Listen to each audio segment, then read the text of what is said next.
Good afternoon, preppers. A beautiful snowy day in Michigan. Of course it is. That's how it always is here. All right. Anyways, I was working on a regular video today, bringing up news, why to prep, how to prep, etc. When I was like, I'm running out of time because as of this afternoon, we're supposed to start getting hit by that major snowstorm that is blanketing the country, specifically, obviously, up north. And we're actually supposed to get a blizzard. Blizzards are nothing to play with. So I decided, you know what? In lieu of actually doing a regular news kind of video or how to prep video, I figure I'll show you what we do as far as preparing for these kind of things that come in. Now, blizzards, if you're not a northerner or used to those, it's not simply just a lot of snow, but it's a lot of snow with high winds, and it decreases the visibility to sometimes practically next to nothing.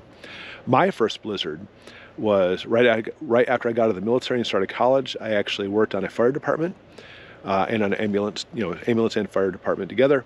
And they asked us all to stay in the station all night. And we actually had a four-wheel drive ambulance. This is actually in Western New York.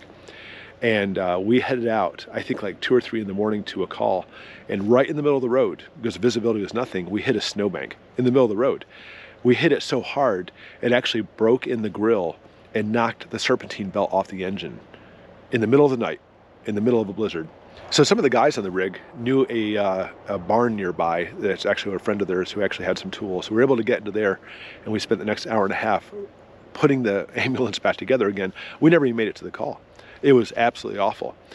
Now, they were predicting for us here in Michigan 2 feet of snow with the high winds, but they've actually dropped it down now to 10 inches of snow at the maximum with high winds, which actually makes me feel much better. But we still have to get things ready. So let me kind of show you some of the things that we're doing to prepare for this blizzard. Of course, getting our wood inside.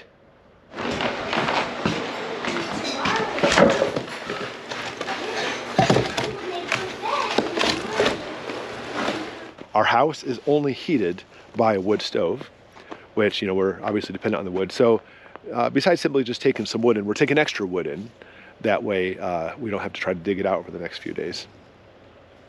We got our trusty Craftsman snowblower out, which this thing works miracles. When we first moved here, I bought a tractor, and it does well. I mean, it does very well getting things done around the property, but it's not four-wheel drive. And we actually have a really steep hill at the top of the property. We were going to use it to plow snow, but it said nope, it wasn't going to do it. It refused. It's old. You know what? It's already set in its ways. So instead, we got the snowblower, which actually works really well instead of spinning out in the middle of the road and driveway, which we've done in the past. And we have our generator. Notice the cable's hanging out down here. We're actually putting a new battery into it because it is electric start. And it's 10,000 watts, which will pretty much power practically anything in the house we need, which is nice.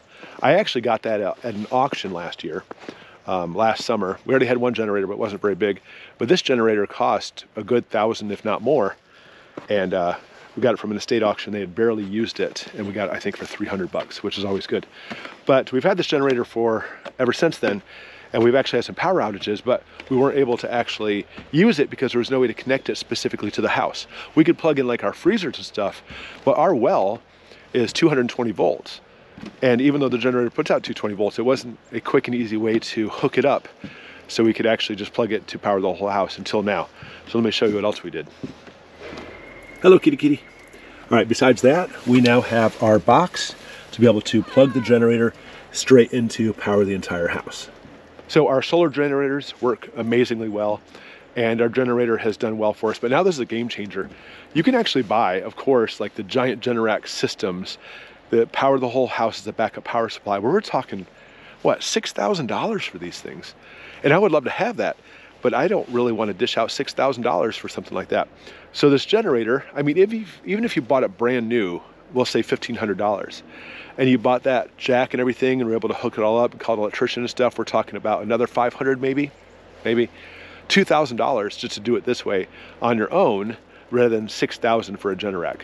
I would love a Generac for $6,000, but when I can actually do it for $2,000, in fact, what I spent for everything there, we're talking about $500 or $600. It's like night and day different. So now our whole house, practically speaking, can be powered using the generator when we actually lose some power. Now, of course, this works well for a blizzard, for a snowstorm, power outages, which happen all the time here. But of course, in the long run, when crap hits the fan, it'll help too, as long as we have gas. But of course, that's not going to last very long. And getting gas. So we like to take our gas and put Stable in it just to help stabilize it and make it last us a little bit longer. It doesn't last very long anyway. I hate it. All right, anyway, here comes the snow and here comes the storm. Why don't you tell me in the comments below how the storm's affected you? Are you getting hit by this too? That's what I'm talking about. Thanks for watching.